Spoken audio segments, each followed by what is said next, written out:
When we want to start making changes in our mental health or our mental health challenges, one of the first things that we need to do is to really understand what's going on. Take a look at the patterns, take a look what's happening for us, and kind of work to understand what's perpetuating or what's keeping the mental health challenge alive for us.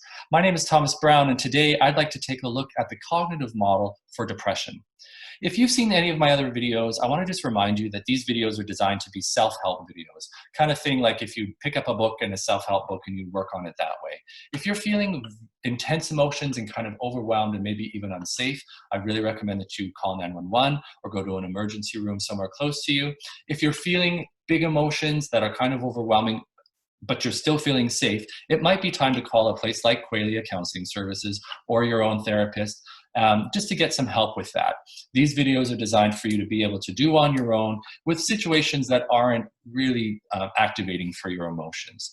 So with that being said, I'd like to go ahead and share with you what the cognitive model for depression looks like. And I'm just going to show this to you. In a previous video, I talked quite a lot about the cognitive model in general.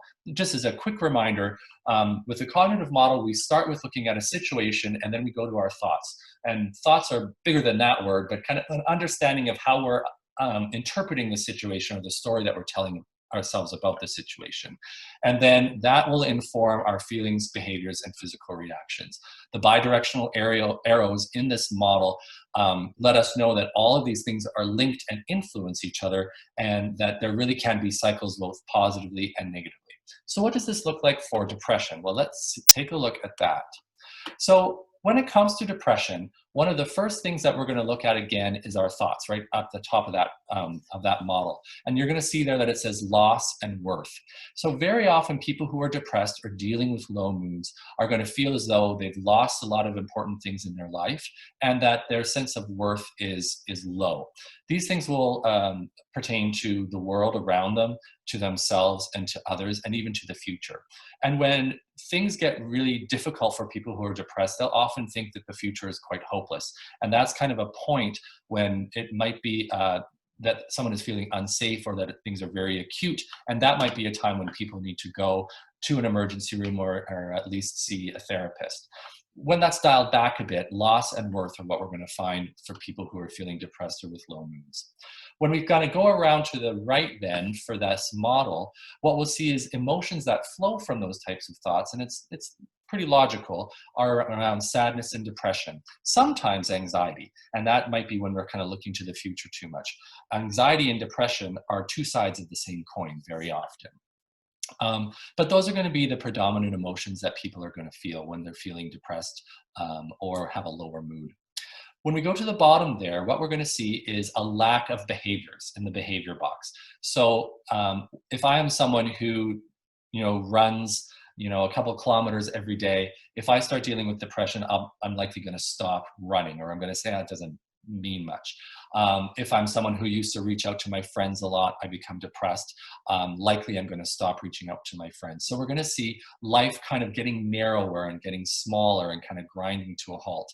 In extreme cases, people might spend all day in bed, or they might be in bed and then move to the couch and go back to the bed. And that's all that life kind of has in it for them at that point. And then if we keep going up to the box over there on the left, that's our physical reactions box.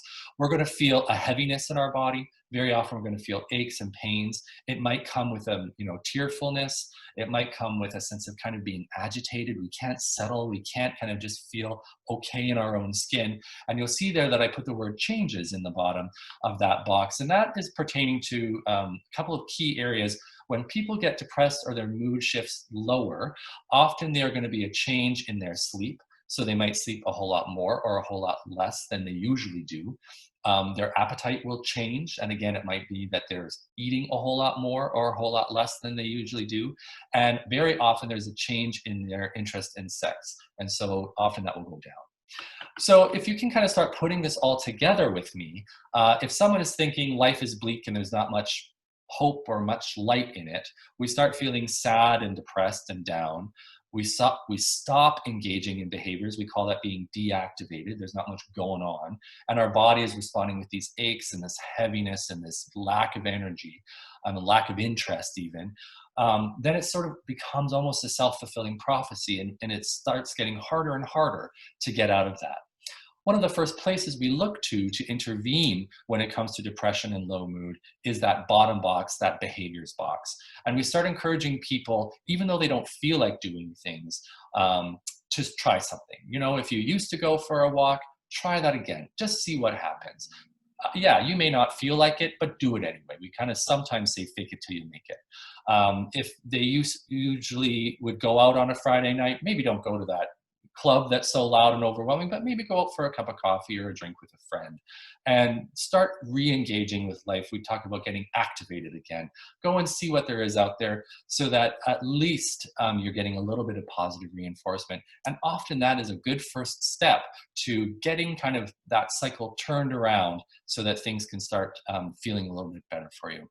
So that's the cognitive model of depression or low mood. My name again is Thomas Brown from Qualia Counseling Services. We have a whole lot of content on our website, on our blog, more videos, free handouts to download, so check it out.